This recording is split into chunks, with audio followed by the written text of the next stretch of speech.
Hey guys, this is a quick video on the use of AI to create language. And what I'm going to do is use a Spanish 102 Module 6 prompt for the writing assignment, but this could be applied also to speaking assignments. So during this past year, I've gotten a lot of essays and speaking assignments that have just been too good to be true, too complex. The language that is used, the grammar that is used, they're all far too complex for a student who's taking anywhere from Spanish 101 to Spanish 202. Even at the 202 level, I expect fairly simple language with fairly simple ideas using the grammar and vocabulary that we've had, which is limited. Um, I'm expecting 4 semesters worth, anywhere from 1 to 4 semesters worth of Spanish assignments. So I'm going to copy and paste the Module 6 lesson uh, writing prompt into ChatGPT. So it says, write 3 paragraphs, and I'm going to include in Spanish about your daily routine on one day of the week in the present tense. And then I'll take out this part about you have 45 minutes because that's not pertinent to what needs to be done. And then I'll tell it to use this prompt. And then it says paragraphs, your morning routine, the rest of your day, your evening routine, and let's see what we get. This is my first time doing this with this prompt, so it'll be interesting to see what it puts out. Okay, so it's thinking, and then it's coming up with 3 paragraphs that look like this. Okay. And it does it pretty quickly too. Within seconds, it comes up with something. So it puts together 3 nice little paragraphs with headings and everything's in the present tense. It uses reflexive verbs, it uses non-reflexive verbs.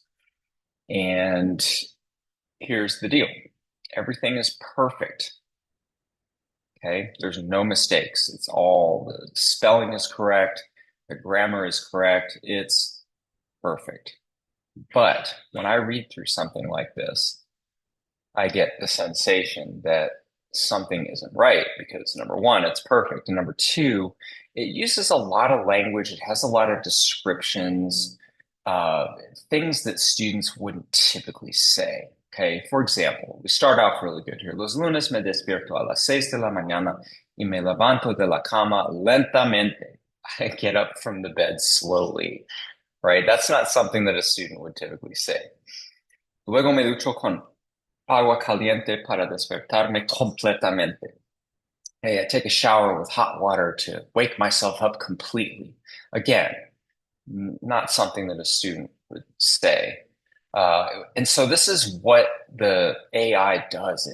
It puts a lot of descriptive, flowery language within the context of the writing, which is something that a typical student is not going to do. Okay. And then there's basically it just keeps going and going and going.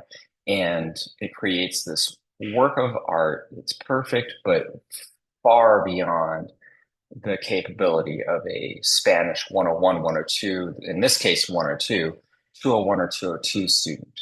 Okay. So this is what I don't want you to do. I don't want you to use any form of AI. ChatGPT is what I'm using here, or Google Translate or any of the other platforms to create your language. I want you to create your language by using the vocabulary and the grammar that we have learned and are currently learning.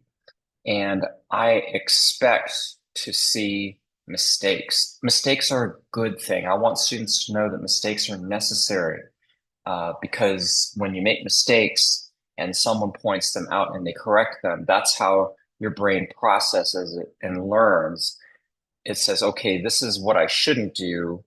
This is how I do it because I want language created from your brain, not from the brain of a program that was created by somebody. Okay. And you'll do with as long as you follow the prompt and include a good amount of vocabulary and grammar that we've had, you're going to do great. It doesn't matter if you make mistakes. Mistakes are a part of the process. So that's all I have to say. And if you have any questions, don't hesitate to let me know and I'll answer them.